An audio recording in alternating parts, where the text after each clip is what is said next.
咱台湾呢有1万多人等待器官捐赠，受到疫情影响，捐器官的人也变较少啊。这器官中心打算要再开放无血缘关系的捐赠，和朋友之间呢也会当捐器官。所以因为牵涉到修法，阁爱有专家的讨论。另外，医学界也伫咧烦恼，若准安尼情形出现，恐惊会出现到器官买卖问题。虽然即阵医学发达，毋过有一寡疾病也是经由器官捐赠才法度延续生命。根据器官中心的统计，国内就有1万多人等待器官的捐赠，其中以单邮寄8699人等待人数上多，佮再来是眼角膜1268人。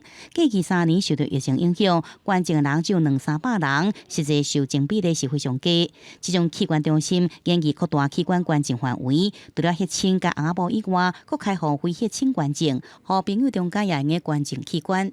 我们对于这样子的关系，我们在临床实务上很难去界定。即便是透过了访谈，或是透过了精神评估、心理的评估，你都没有办法去避免掉任何的对价关系。扩大器官捐赠范围，针对是未伤害到捐赠的人。所以讲，器官中心伫捐赠器官内底也有限制，考虑开放邮寄、肝脏加肺脏这器官。其中一个以邮寄可能性上悬，即进前开放阿婆中间捐赠器官，就让烦恼假结婚真买袂器官。所以严格规定，必须结婚2年以上，也是生育1个囡仔伴侣才用器官来捐赠。就一旦扩大器官捐赠范围，有专家就烦恼会衍生器官买卖问题。政府必须来研究出严格配套的说法。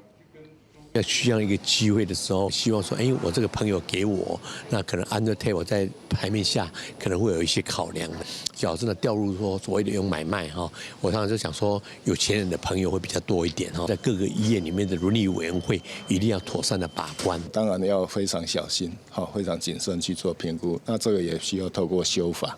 到底要安怎杜绝捐赠背后的利益的交换？卫福部也伫最近召开专家会议来结合社会共识。记者综合报道。